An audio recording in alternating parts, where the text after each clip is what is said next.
Je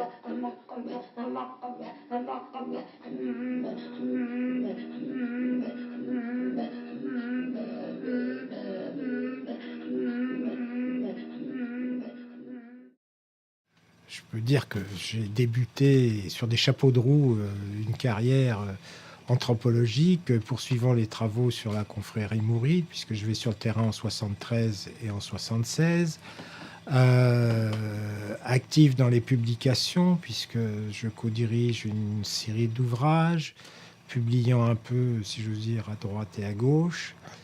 Et je dois dire que bon, j'enseigne donc à l'école pratique des hautes études, mais en même temps, je suis chargé de cours de sociologie et d'ethnologie à l'université de Picardie, à Amiens, parce que j'y avais postulé un poste que je n'avais pas obtenu, mais celui qui l'a obtenu et qui en fait était sur place, un sociologue d'origine vietnamienne, Trinh Van Thao, m'invite à faire des cours comme chargé de cours, quoi, en heures supplémentaires, si vous voulez.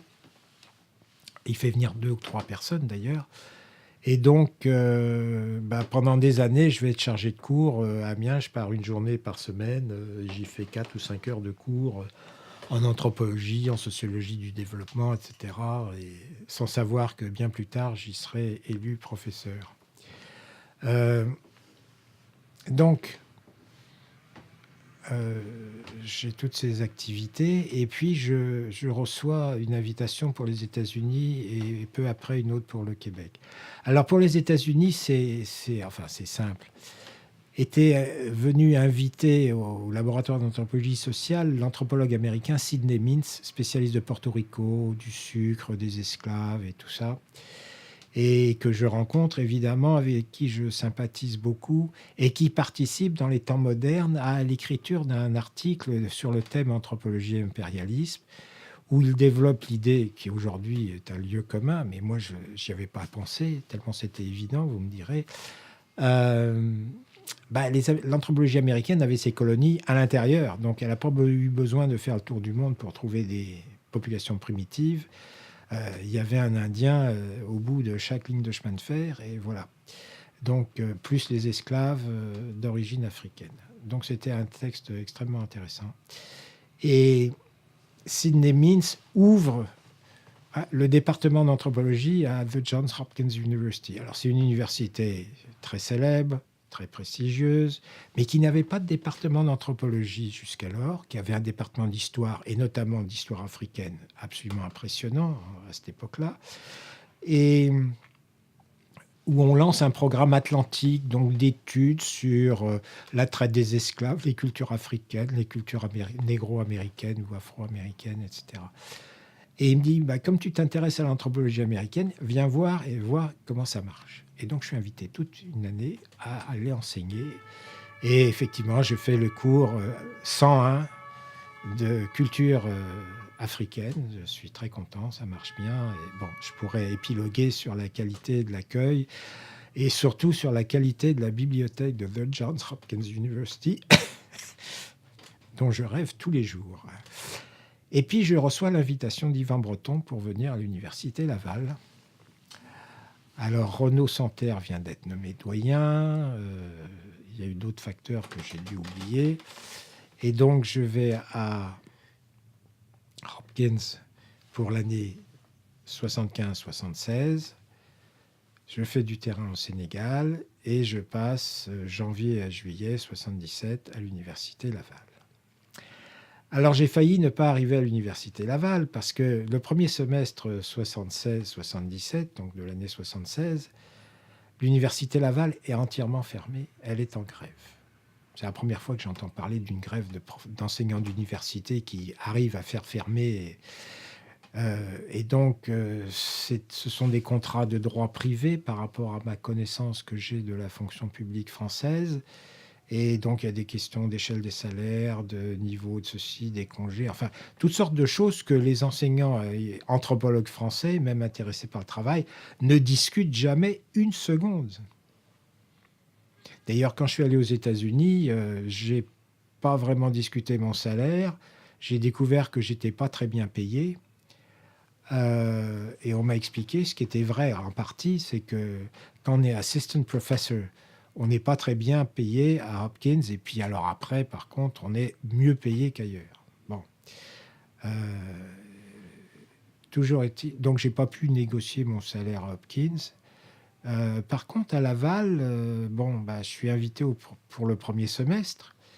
Mais le département et l'université, tout d'un coup, se rendent compte que une année universitaire est faite de 2 semestres. Donc, il faut faire les deux, pas en même temps, mais vraiment successivement, sans congé. Et donc, voilà l'année universitaire qui se prolonge à partir d'avril ou même de mars.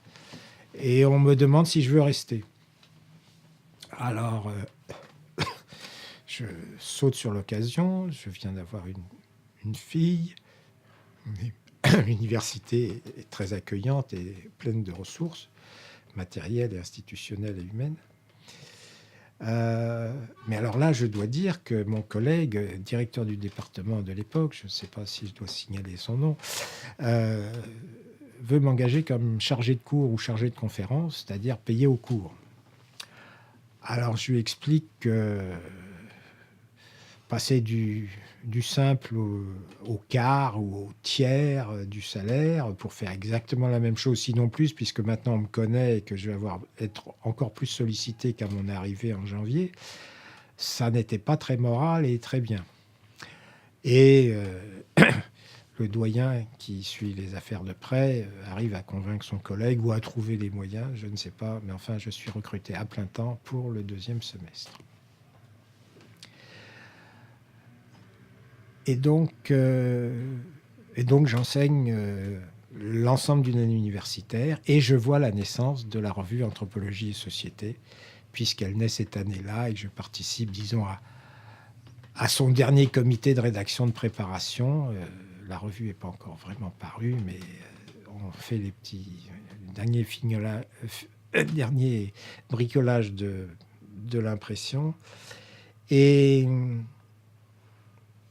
je suis invité à y contribuer tout de suite parce qu'en fait, disons qu'à l'époque, c'est pas que les auteurs n'avaient rien à dire, les collègues n'avaient rien à dire, mais enfin, peut-être que le succès de la revue n'était pas aussi attendu, et puis il faut remplir les pages.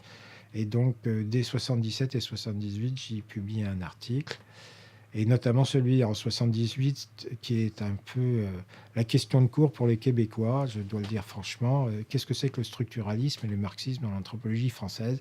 Et pourquoi ces Français, ils ont besoin de passer par ces idées-là? Alors, je suis très critique, j'explique que les marxistes, ils sont dans la foulée du structuralisme, que c'est probablement un peu des effets de mode, que les concepts sont appliqués à des sociétés très particulières qui peut-être ne s'appliquerait pas aux populations québécoises. Mais enfin, il est vrai que par ailleurs, je sais qu'il existe des anthropologues marxistes québécois encore plus marxistes que moi à Montréal. Et donc, mais je suis très content de voir une nouvelle revue d'anthropologie naître littéralement sous mes yeux. Et puis donc, après ces expériences d'expatriation universitaire, je reviens en France et je me lance à nouveau dans l'édition, puisque là, une initiative éditoriale originale voit le jour. Michel Léris était un anthropologue à la fois très classique et avec des idées tiers-mondistes, non pas épisodiques, mais ponctuelles sur certains types d'actions, et qui est un soutien tout à fait important du mouvement palestinien de l'époque. Et il a donc offert un tableau, ou en tout cas une œuvre d'art, puisque sa femme est la patronne d'une des grandes galeries d'art parisiennes, alors je ne sais pas à quel mouvement, ou en tout cas, toujours est-il que l'homme d'affaires libanais qui sert d'intermédiaire dans cette affaire-là, monte une maison d'édition à Paris, le Sycomore, et propose à Léris d'y diriger une collection d'anthropologie. Alors Léris, en fait, j'ai connaissance de ça, car l'adjoint ou Le collaborateur un peu subalterne de l'ERIS à l'époque s'appelle Jean Jamin, qui est de ma génération, que je connais très bien, et qui me sollicite pour l'aider à mettre cette collection sur pied, parce que l'ERIS n'a pas du tout envie de s'y occuper, il donne son nom, et puis c'est tout. Sur ce, on trouve 2 autres collègues qui ne suivront pas vraiment les affaires éditoriales, ça reste entre les mains de Jamin et de moi. Ces 2 autres collègues sont Alban Bensa et Françoise Michel Jones. Alors Alban Bensa, à l'époque, travaille sur la campagne française, avant de devenir le grand spécialiste de la Nouvelle-Calédonie. Et Françoise Michel Jones a fait une thèse sur les Dogons, une relecture des textes de Griot, etc. Et alors moi, j'ai beaucoup de manuscrits parce que Maspero vient de fermer boutique. Ou plutôt, François Maspero se retire de l'édition et des librairies qu'il dirige. Et donc, les dossiers africains, la bibliothèque d'anthropologie, le successeur n'en veut pas. Et donc j'ai plein de manuscrits personnels, mais aussi de collègues qui m'avaient sollicité, qui sont prêts à être publiés. Et donc, d'emblée, nous avons une belle liste de publications à faire, Jamin et moi. Et le premier à paraître est un ouvrage un peu paradoxal, puisque ce sont les textes de cette Société des observateurs de l'homme, que j'avais découvert en anglais aux États-Unis, découvrant par là même que tout un pan de l'histoire de l'anthropologie française m'avait échappé, parce que personne ne m'en avait jamais parlé à Paris depuis 15 ans que je fréquentais les anthropologues. Alors, on recherche les originaux en français. Et je me souviens très bien que, ayant besoin quand même de cette édition britannique qui était précieuse et pleine d'indications, je la photocopie lorsque je me rends pour une petite mission au Québec en 78. Et je la photocopie, je rentre directement à la bibliothèque, je sais où est le livre, je la photocopie et je rentre avec en France. Pourquoi ? Parce qu'en France, cet exemplaire, même traduit, n'était dans aucune de nos bibliothèques, alors que c'était imprimé à Londres ou à Cambridge ou à Oxford. Donc on publie toutes sortes de choses dans cette collection, et j'avoue que Jamin et moi, on en était fiers. Il y a des thèses, mais je vais y publier ma thèse, donc des travaux un peu monographiques. Il y a des textes à caractère historique. Il y en a d'autres qu'on va publier, ceux sur Victor de l'Aveyron, qui avait été suivi d'ailleurs par Itard, un des membres de la Société des observateurs de l'homme. Des textes classiques, Léris y publie un texte, et Pete Rivers un autre volume, etc. Donc c'est un peu hétérogène ou hétéroclite, mais ça donne un peu l'idée ou l'image de ce que doit être l'anthropologie, la tradition, des recherches monographiques sérieuses, des essais, et même des textes quasiment littéraires. Ballandier d'ailleurs nous dit qu'une collection comme ça ne peut pas marcher parce qu'il n'y a pas de fil directeur et que ça ne peut pas marcher commercialement. C'était à moitié vrai, mais bon. Alors la collection s'arrête au bout d'une quinzaine, je crois, de volumes parce que la maison fait faillite. Je croyais, en travaillant dans une maison d'édition à capitaux libanais, comprendre enfin les secrets du capital libanais qui, comme vous le savez, a beaucoup d'importance dans les pays africains francophones. Mais j'avoue que malgré ces 4 ou 5 années passées de loin à fréquenter non pas des Libanais, mais des gens travaillant pour des Libanais, je n'ai toujours pas découvert les secrets et les mystères du capital libanais. Mais on avait carte. Alors, les autres collections, c'était sociologie marxiste, littérature moderne, poésie. Enfin bon, il y avait tout un intérêt. Il n'y avait pas que l'anthropologie, mais enfin, ça avait été une collection bien vue. Alors, on y avait publié un ouvrage important à mes yeux qui s'appelle Le sauvage à la mode. Alors, c'était Claude Meilhassou, dans les années 70, avait dirigé pendant plusieurs années un séminaire au Centre d'études africaines sur l'esclavage précolonial, sur le commerce. On y avait fait le séminaire du Comité Information Sahel, donc sur l'Afrique sahélienne des années 75. Et puis, on y avait fait un séminaire sur le néo-traditionnalisme ou l'exotisme anti-marxiste de certains anthropologues français. Alors, en l'occurrence, Robert Joulin, Jacques Lizaud, qui travaillait sur les Indiens d'Amazonie, et d'autres chercheurs de ce genre. Et donc, finalement, ça donne lieu à un ouvrage que Jean-Loup Amsel met en forme. Et moi, j'ai publié un texte de la communication que j'ai faite, mais qui va attirer... L'ensemble du livre attire une critique très féroce de nos collègues de l'establishment. D'abord parce qu'on critique des collègues. La grande critique porte sur la société contre l'État de Pierre Clastres. Et donc là, Jean-Loup Amsel et d'autres montrent que bon, c'est pas sérieux. Enfin, notre point de vue, c'est que c'est pas vraiment sérieux. Et donc, cette façon de faire a été très mal vue. Bon, des années plus tard, il y a eu... les uns et les autres ont reconnu que c'était les africanistes qui critiquaient les américanistes alors qu'ils ont des terrains très différents, qu'on ne peut pas y appliquer le marxisme. Enfin, il faut se rappeler que plusieurs de ces chercheurs amazoniens pensaient que le marxisme était aussi dangereux que les couvertures empoisonnées qu'on donnait aux Indiens à l'époque de l'ethnocide. Et que le marxisme, c'était le goulag. Alors, c'était peut-être le goulag, encore, le goulag n'a rien à voir avec le marxisme, mais le marxisme en tant que théorie sociologique et anthropologique, si j'ose dire, n'a jamais fait de mal à qui que ce soit, et encore moins à des populations dites primitives. Et puis moi, j'avais fait une étude, c'est l'étude la plus savante que j'ai jamais écrite, je dois le reconnaître. Il y a 180 notes de bas de page. C'est Lévi-Strauss et Rousseau. Car je m'étais rendu compte que dans les 2 ou 3 textes que Lévi-Strauss consacre à Rousseau, lorsqu'il cite les textes, il censure systématiquement les morceaux de phrases ou les paragraphes où Rousseau fait part de son point de vue politique. Rousseau est quand même connu pour, non pas un engagement, mais une perspective politique des choses, le contrat social, la constitution de Corse, enfin 1000 choses. Et donc,